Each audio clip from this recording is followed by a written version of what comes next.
ప్రయత్నిద్దాం. నమస్తే. నమస్తే. ఎలా ఉన్నారు? I'm good. ఓకే. కానీ మిమ్మల్ని చూస్తే ట్రాన్స్‌జెండర్ అంటే భయపడాల్సిన అవసరం లేదు. నార్మల్‌గా ఉన్నారు. కానీ ట్రాన్స్‌జెండర్స్‌ని చూడంగానే కొంతమంది భయంతోని కొందరికైతే చెప్పలేం షివరింగ్ కూడా స్టార్ట్ అయితది. కొంతమంది లేడీస్ చూసినా, జెంట్స్ చూసినా కూడా షివరింగ్. ఎందుకు ఈ భయం క్రియేట్ అయింది ట్రాన్స్‌జెండర్స్ చూడంగానే? యాక్చువల్‌గా ఏదైతే న్యూసెన్స్ క్రియేట్ అవుతదో పబ్లిక్‌లో ఆ ఇమేజ్ అలా ఉండిపోతుంది గదా! సో, ఆ ఇమేజ్ ఏదైతే భిక్షాటనకెళ్ళినప్పుడు తాళీలు కొట్టి ఇవ్వకపోతే బట్టలు, చీరలు లేబట్టి ఇవన్నీ చేస్తారు కాబట్టి ఆ భయం అలా రిజిస్టర్ అయిపోతది చాలా మందికి. సో, అది ఎప్పుడు పోదు చాలా మటుకు. మాక్సిమం కమ్యూనిటీ ఇందులో ఉన్నారు కాబట్టి ఆ భయం అనేది కమ్యూనిటీ చూడంగానే అది రిజిస్టర్ అయిపోతది అట్లా. ఓకే. కానీ భిక్షాటనప్పుడు గానియండి, ట్రైన్‌లలో గాని ఇప్పుడు వెళ్ళినప్పుడు డబ్బులు ఇయ్యకుంటే చీరెత్తే వ్యవహారం ఇది ఎవరు నేర్పిస్తారు? అసలు చీర ఎత్తేది ఏంటిది? ఎత్తాలనా? లేకుంటే పైసలిస్తామని బెదిరించడం ఎంతవరకు కరెక్ట్? అసలు ఎత్తేది ఎందుకు ఎత్తుతారు? దీని గురించి ఒక కమిటీ రీసెంట్‌గా కమిటీ లీడర్స్ అందరిని పిలిచి ఒక జాగాలో పెట్టి డిపార్ట్మెంట్‌లో మాట్లాడినాం దీని గురించి. మాకు ఈ న్యూసెన్స్ వచ్చినప్పుడు అంటే మెయిన్‌లీ చాలా అంటే పోలీస్ వాళ్ళు కూడా తీసుకొని వస్తున్నారు. రెగ్యులర్‌గా కేసెస్ తీసుకొస్తున్నారు. ఇప్పుడు ఎఫ్ఐఆర్ కూడా రిజిస్టర్ అయితుంది. అయినప్పుడు ఇట్లా అవ్వటం మొత్తం అంటే కమ్యూనిటీ మొత్తం దీని మీద ఇంపాక్ట్ అవుతుంది. క్రిమినల్స్‌గా ముద్రింపబడతారు అని చెప్పి లీడర్స్‌ని పిలిచి మాట్లాడినప్పుడు కొన్ని విషయాలు బయటపడింది ఏంటిదంటే వాళ్ళు రెచ్చగొడుతున్నారు గూడా. అంటే వీళ్ళు భిక్షాటనకెళ్ళినప్పుడు గూడా మీరు అంటే నిజమైన హిజ్రాలు కారు, మీరు ఫేక్ ట్రాన్స్‌జెండర్సు, మీరు ఆపరేషన్ సర్జరీలు చేయించుకుంటారు, ఇవన్నీ పెట్టించుకుంటారు, కోయించుకుంటారు. ఇవన్నీ అన్నప్పుడు వాళ్ళకి రోషం వచ్చి అప్పుడు వాళ్ళు బట్టలు లేవనెత్తి లేకుంటే నంగా అయిపోయి ఇవన్నీ చేయడం అనేది వీళ్ళ కమ్యూనిటీ లీడర్స్ నుంచి విన్నాం అది. సో, అట్లాంటి అంటే అలాంటి క్షణంలో అట్లాంటి దానిలో ఎవరైనా రోషానికొచ్చి అదే పని చేస్తారు. కమ్యూనిటీ వాళ్ళే కాదు ఎవరైనా కూడా. నువ్వు ప్రూవ్ చేసుకో అన్నప్పుడు ఇప్పుడు మిమ్మల్ని మగాడు అని ప్రూవ్ చేసుకో అంటే మగాడు చేయవలసిన పని మీరు చేస్తారు. ఆడదాన్ని ఒక ఆడవని ఆడదానివా కాదని ప్రూవ్ చేసుకోవాలంటే చేస్తారు. ట్రాన్స్ వాళ్ళు ఎట్లా ప్రూవ్ చేయాలి? నేను ఆడ కాదు, మగ కాదు, కావాలంటే చూసుకొని బట్టలన్నీ ఓకే. సో ఇది ఒక ప్రెషర్ ఉంది యాక్చువల్‌గా. దీనిలో మల్టీ డైమెన్షనల్‌గా పనిచేయాల్సిన అవసరం కూడా చాలా ఉంది. ఒకటి ఏంటంటే అసలు అంటే కమ్యూనిటీకి ట్రాన్స్‌జెండర్ లాగా అనుకోని ఆ మానసిక ఆ స్థితిలోనే ఉండి వస్తున్నారా లేదా? లేదా వచ్చిన వాళ్ళందరూ సర్జరీలు చేయించుకొని ఈ దానిలోకి వెళ్తున్నారా భిక్షాటనలోకి గాని, సెక్స్ వర్క్‌లో గాని. వీటిలన్నిటి కూడా మాట్లాడుకోవాలి కమ్యూనిటీ వాళ్ళు. దానికి ఒక సిస్టమ్ అంటూ వ్యవస్థ అంటూ ఏర్పరచుకోవాలి. ట్రాన్స్‌జెండర్ అనంగానే సెక్స్ వర్క్ అనేది ముద్ర. లేకపోతే భిక్షాటన అనేది ఒక మంచిది. సరే ఉపాధి లేదు, భిక్షాటన చేస్తున్నారంటే ఓకే. ఈ సెక్స్ వర్క్ వల్ల అంటే వ్యాధులొస్తాయి. వచ్చే పార్ట్నర్ ఎవరైతే ఉన్నారో వాళ్ళకి గూడా హానియే. అండ్ వీళ్ళు ఏదైతే పని చేస్తున్నారో వీళ్ళకి గూడా హానియే. ఈ సెక్స్ వర్క్ అనేది ఎందుకు ఎంచుకున్నారు మీ లైఫ్‌లో? అంటే ట్రాన్స్‌జెండర్ అనంగానే సెక్స్ వర్క్ అని ఎందుకు? భిక్షాటన అంటే సరే మనకు ఉపాధి లేదు కాబట్టి అడుక్కు తినన్నా బతకొచ్చని ప్రతి దాంట్లో ఉంది. Not a gender. దాంట్లో జెండర్ తోనే సంబంధం లేకుండా అడుక్కు తినన్నా బతుకంటారు. ఈ సెక్స్ వర్క్ అనేది ఎందుకు ఎంచుకుంటారు ట్రాన్స్‌జెండర్స్? అంటే transgender is equal to sex work అనేది ఒక పర్సెప్షన్ సమాజంలో ఉంది. దాన్ని మనం అడ్రెస్ చేసే కన్నా ముందు అంటే ట్రాన్స్‌జెండర్ చూడంగానే ఎందుకు ఓన్లీ సెక్స్ వర్కరే అనుకుంటారు.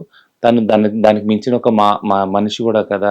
ఒక లివింగ్ బీయింగ్ కూడా కదా! అట్లా ఎందుకు ఆలోచన రాదన్న దానికి అంటే దాని గురించి ముఖ్యమైన కారణాలు మనం వెతికినప్పుడు సమాజంలో ఏంటి అంటే మీరిప్పుడు అన్నారు ఓన్లీ భిక్షాటనే సెక్స్ వర్క్ ఎందుకు చేస్తారు?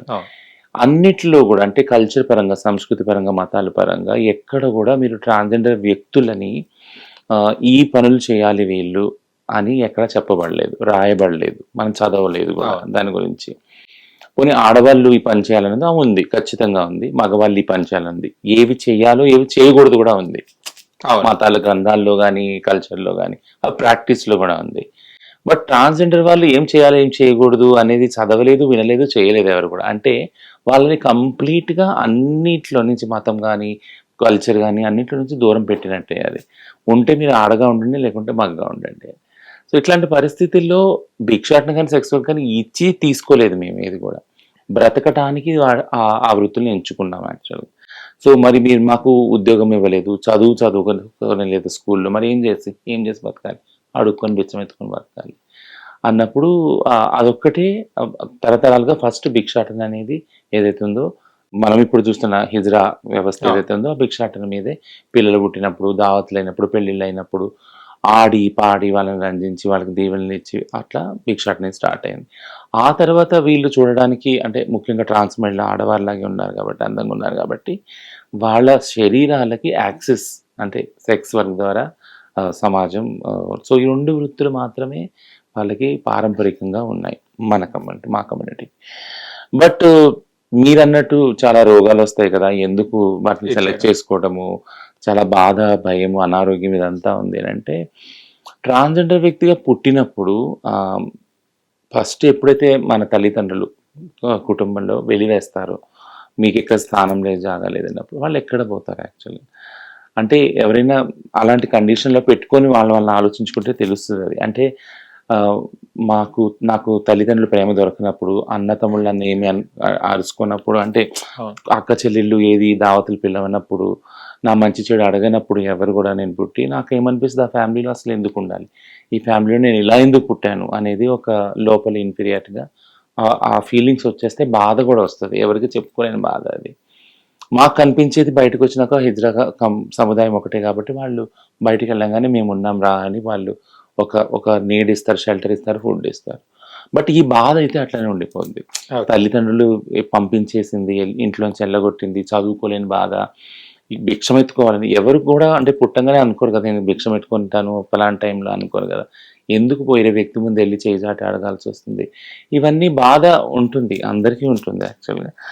కానీ ఈ బాధ వల్ల ఎందుకు చెప్తున్నానంటే ఈ బాధను అర్థం చేసుకోవాలని.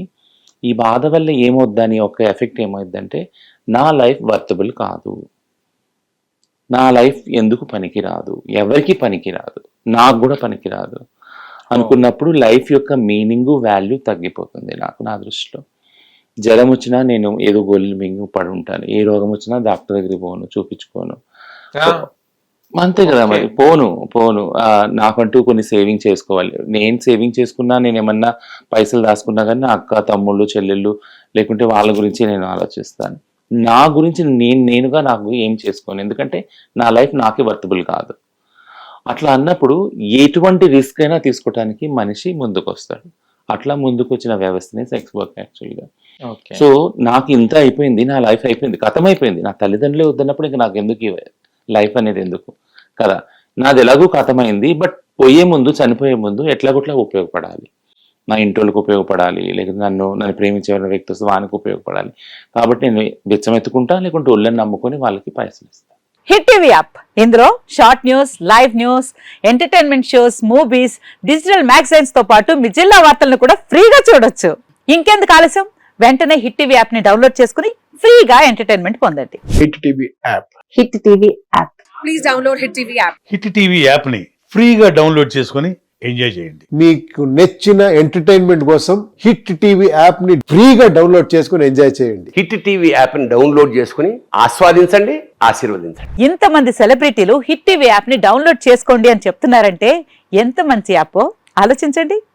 అమెరికా అమెరికాలో చదవాలనుకునే వాళ్ళకి విశ్వసనీయమైన పేరు మన శౌర్య కన్సల్టెన్సీ.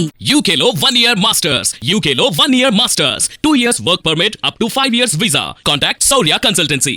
Contact 89851 89851.